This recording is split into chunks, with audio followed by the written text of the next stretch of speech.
لا تنسوا الإعجاب بالفيديو والاشتراك في القناة تشجيعا لنا لنستمر بنشر المزيد إن شاء الله. السلام عليكم ورحمة الله. ازيكم يا جماعة؟ عاملين ايه؟ يا رب تكونوا بخير.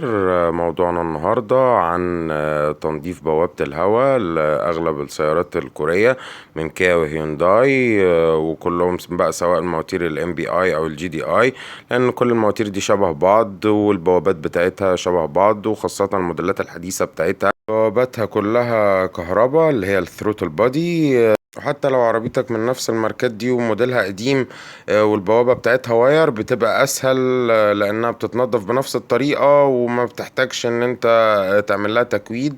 الاول عايز اقول للناس اللي اول مرة تدخل على القناة عندي، يا ريت نشترك ونفعل الجرس، والناس المشتركة يا ريت برضو نفعل الجرس عشان يوصل لكم كل جديد. ويا ريت يا جماعة ما ننساش اللايك والشير والكومنت على الفيديوهات عشان نقدر نطور من المحتوى ونقدم لكم فيديوهات افضل. بالنسبة لموضوعنا النهاردة هو تنظيف بوابة الهواء أو الثروتل بادي لأغلب سيارات كيا وهيونداي، والطريقة دي كمان بتنفع مع عربية اللانسر الشارك لأن الحوض بتاعها واسع، فأنت بتنضفها تنظيف عميق وبتفكها بس ما بتخرجهاش برا العربية، وتتنضف كويس وبسهولة وتقدر تنفذ الطريقة دي بإيدك. هي طبعا زي ما احنا شايفين ده شكل البوابة قبل التنظيف، بيبقى فيها يعني اتساخات جامدة نتيجة البخار بتاع اللي هو البنزين، مع طبعا الرواسب اللي بتبقى موجودة في الهواء وبتخش، ده كله بيعمل ترسبات سودة. هنا ده على ده الوش اللي هو الخارجي بتاع البوابة اللي بيبقى بعده الخرطوم، وبيبقى في الجنب المقابل بقى الناحية التانية، بس للأسف ما صورتوش قبل التنظيف. كان برضو اسود خالص بقى، يعني ضلمة خالص، فكل ده طبعا بيأثر على اداء البوابة دي. وما نيجي نتكلم بقى على وظيفة البوابة، هي البوابة هي المسؤولة عن دخول الهواء اللي داخل المحرك او غرفة الاحتراق عشان يتخلط مع البنزين وتبدأ عملية الاحتراق، وبتبدأ اللي هي اللي بتخلي الموتور يشتغل. والبوابات او الثروتل دي نوعين، نوع واير اللي هو بيبقى يعني مع دوسة البنزين، لما تيجي تدوس على الدواسة في واير بيشد بيفتح القرص بتاع البوابة اللي احنا شايفينه ده. او الكهرباء دي انت مع دوستك برضو بس بيبقى عن طريق الكمبيوتر بتاع السيارة، بتدي امر بقيمة الدوسة بتفتح البوابة دي، او القرص ده بيفتح بقيمة دوستك على الدواسة بتاعة البنزين، فتبدأ تدخل كمية الهواء، سواء دوست جامد تدخل كمية هواء اكبر، دوسة خفيفة تدخل كمية هواء اقل. فطبعا دي كله بيعتمد على نسبة الفتح بتاعة القرص ده. فمع الاتساخات بقى اللي بتبقى موجودة هنا وكمان في الظهر بتاع البوابة دي، فده بيخليها بقى طبعا ما تشتغلش بصورة صحيحة، وده طبعا بيدي يعني بيخلي استهلاك الوقود يزيد، والعربية ما تبقاش مستقرة على السلنسير، وتبص تلاقي العربية كمان التسارع بتاعها بيقل، وتبقى بتعمل صوت عالي على الفاضي زي ما بيقولوا كده، اللي هو ما يعني أدائها بيقل وبيضعف، وده كله بيبقى بسبب الاتساخات دي. الموضوع بقى بيتطور اكتر من كده لو انت ما بتنضفهاش خالص. تبص تلاقي مع الاحمال بقى، لو انت مشغل التكييف او الاضاءة او كده، تبص تلاقي الار بي ام بيلعب معاك. عشان كده لازم تعمل لها صيانة دورية وتتنضف كل 30 او 40 الف كيلو. والافضل انها تتنضف واحنا يعني واحنا فكنا من مكانها، عشان في ناس بتنضفها وهي راكبه، وده غلط جدا، لان كل الوساخه دي بقى والماده اللي احنا هننضف بيها كمان بتخش على المحرك وبتطلع بقى من الشكمان بعد كده، فبتضر باللي هو الحساس بتاع الشكمان اللي هو سعره غالي، وبتضر بعلبة البيئة وبتدخلك في مشاكل كبيرة. فيفضل احسن انك انت تفكها من مكانها وتنظفها، وهو فكها وتنظيفها وهي مفكوكة سهل خالص. وممكن تفكها تطلعها خالص، بس هتضطر تفك اللي هم الخرطومين بتوع الريداتير السخن اللي احنا شايفينهم دول اللي على جنب البوابة دول. فلو مش عايز تفكهم بتنضفها زي ما انت هتشوف الطريقة النهاردة كده.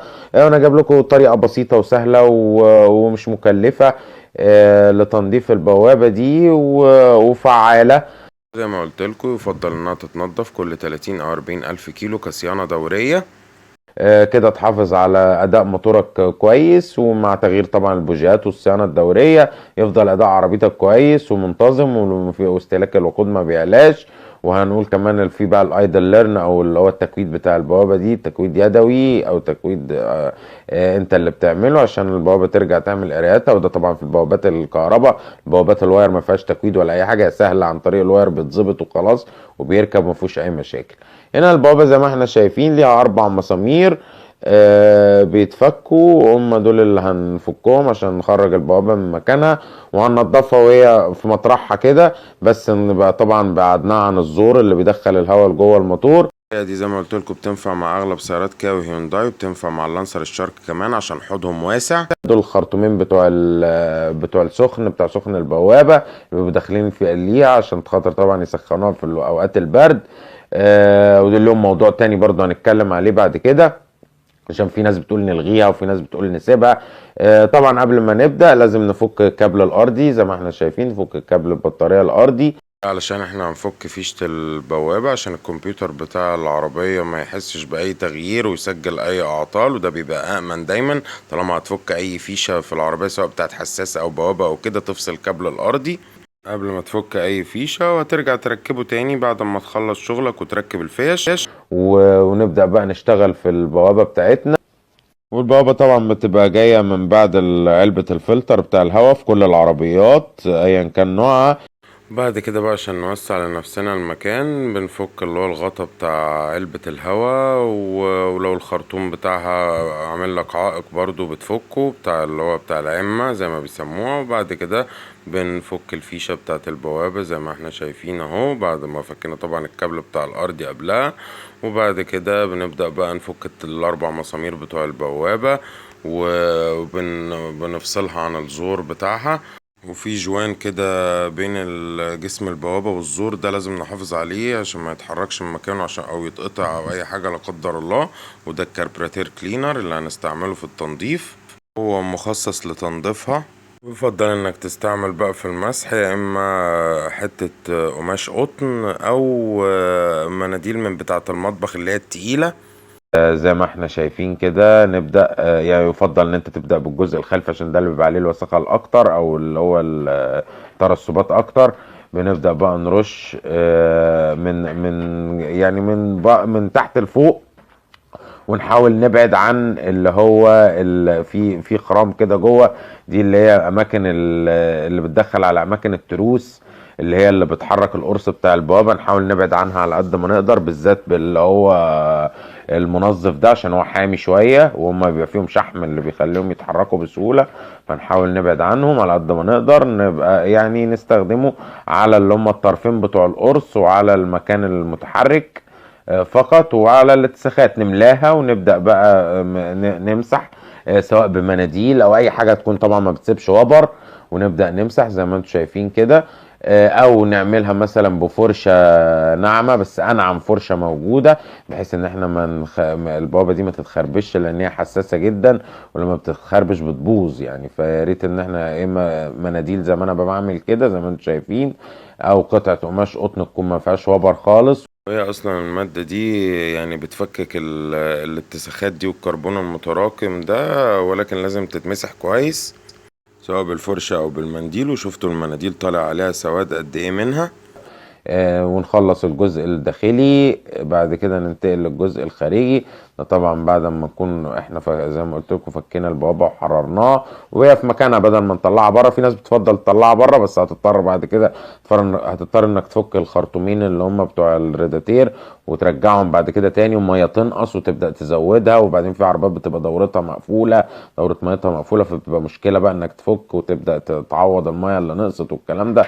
فانا بفضل الطريقه اللي هو تطلع كده طالما في مجال ان انا اعملها وهي كده من غير ما افك الخراطيم، بيبقى ده افضل يعني.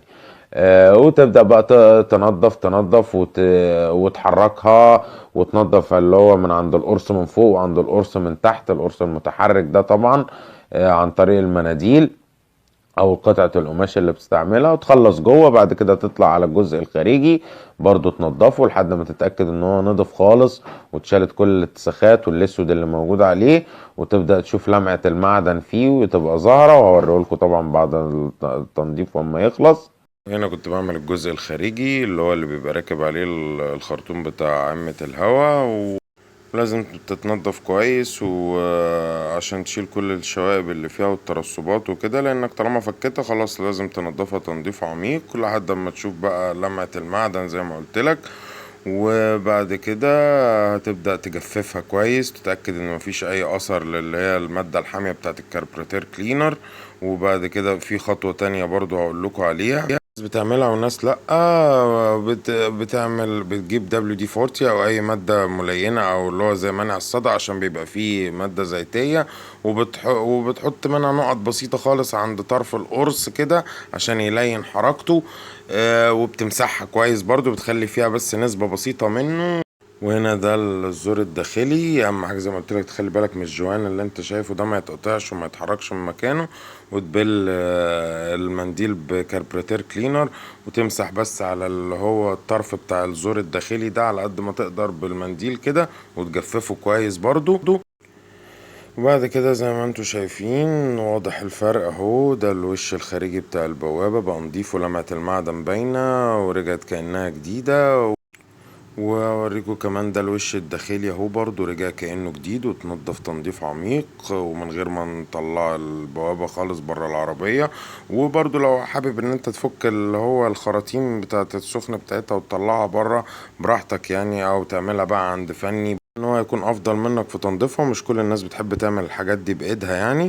تبدأ بقى ترجع البوابة مكانها وتربط المسامير بتاعتها والتربيط نفس الخطوات ولكن بالعكس. واهم حاجة تحافظ على الجوان اللي هو اللي بين جسم البوابة وبين الزور ده. المسامير تربطها الاول بايدك، وبعد كده التقريط يكون اكس، يعني كل مسمار قصاد التاني، هما دول اللي تقرط عليهم. وبعد كده التقريط ما يبقاش جامد اوي عشان المسامير دي حساسة ما تبصش منك، وهي ليها تورك معين او قوة ربط معينة ما ينفعش تربط اكتر منها عشان المسامير ما تبصش منك. كده زي ما انتم شايفين كده البوابة قفلت المسامير بتاعتها ورجعتها تاني زي ما كانت واتقفلت وهي على نظافة. بس اهم حاجة نبقى نشفنا كويس المادة اللي مسحنا بيها والWD-40 وكل الكلام ده، نبقى نشفناه كويس عشان مفيش منه حاجة تخش على الموتور جوه وتبوظ البوجيهات. ونرجع بقى نركب علبة الهواء تاني، ونرجع بقى كابل البطارية الأرضي تاني بعد ما نقفل اللي هو الغطا بتاع علبة الهواء، ونأمن على حاجتنا كلها تاني. نخش بقى جوه العربية ونبدأ بقى عشان نعمل ايدل ليرن. بعد تنظيف البوابة ده تبدأ بقى تلاقي الRPM بيلعب شوية، وده بسبب ان هي كانت البوابة متعودة على الاتساخات اللي فيها، متعودة انها بتفتح وتقفل والاتساخات دي موجودة، فما بتيجي بقى بتبقى نظيفة. بتبدأ بقى انت تبقى محتاج تعمل لها ريست للكمبيوتر بتاع العربية عشان يقرا القراءات، كأنك بتعمل لها استعادة ضبط المصنع كده، فتبدأ تقرا القراءات الستاندر بتاعتها. وطريقة الايدل ليرن ليها طريقتين، يا اما عن طريق OBD او انك تحط العربية على الجهاز وتعمل لها ريسيت للبوابة. ودي بتنفع مع كل العربيات سواء كوري ياباني صيني والالماني كمان طبعا. طريقة تانية برضو سهلة بس دي بتنفع مع عربيات كاوي هيونداي فقط، ويمكن بعض العربيات الياباني ولكن مش كلها. ودي طريقة بسيطة وسهلة، وانا عامل لكم فيديو ليها كامل، شرح كامل ليها. تقدر تعملها برضو بنفسك، وهتعمل لك ايدل ليرن للبوابة وتعمل ريسيت لكمبيوتر العربية كله، وتخلي العربية كأنك عملت لها استعادة ضبط المصنع. وهسيب لكم اللينك بتاع الفيديو بتاعها تحت الفيديو ده في الديسكريبشن. باختصار كده ان انت بتجيب العربية على الاجنيشن او على الكونتاكت، وبعد كده بتفصل كابل البطارية وهي على الوضعية دي، وتسيبها بقى نص ساعة او ساعة، وبعد كده ترجع تركبه تاني وتدور العربية. تسيب العربية لحد ما توصل لدرجة حرارة التشغيل الطبيعية، ونبدأ بقى نفتح كل الأحمال، نفتح التكييف ونفتح النور ونفتح النور العالي، لو حد عنده عدة صوت كمان يشغلها، كل التحميل بحيث ان اللي هي البوابة تبدأ بقى توصل نفسها على السيستم الطبيعي بتاعها. ولكن الطريقة دي مش بتنفع مع السيارات الألماني، وأغلب الياباني برضو مش بتنفع معاه. لكن عربيات كاوي هيونداي اللي هي لحد يمكن 2020 بتنفع معاهم مع المواتير MPI والGDI العادية. ممكن في الموديلات الأحدث اللي فيها مواتير تربو تكون برضو الطريقة دي ما تنفعش معاهم، ولازم تتحط على OBD أو على الكمبيوتر عشان يتعمل لها ريسيت. والموضوع سهل برضو، كل أغلب الورش أو مراكز الصيانة بقى فيها كمبيوتر أعطال وكده، وبتقدر تعمل تعمل تكويد للبوابة دي بسهولة لو بعد تنظيفها يعني. البوابة ده هيفرق معاك في سحب العربية وفي استهلاك البنزين وفي الأحمال، مش هتلاقيها بتأثر على العربية في حاجة. كل ده هتستفادوا منها لو عملت لها صيانة دورية. بس كده، يا رب يكون الفيديو عجبكم وتكونوا استفدتوا منه. متنسوش بقى الاشتراك في القناة وتفعيل الجرس عشان يوصلكوا كل جديد، ومتنسوش برضو اللايك والشير والكومنت على الفيديوهات عشان نقدر نطور من المحتوى ونقدم لكم فيديوهات أفضل. وشكرا.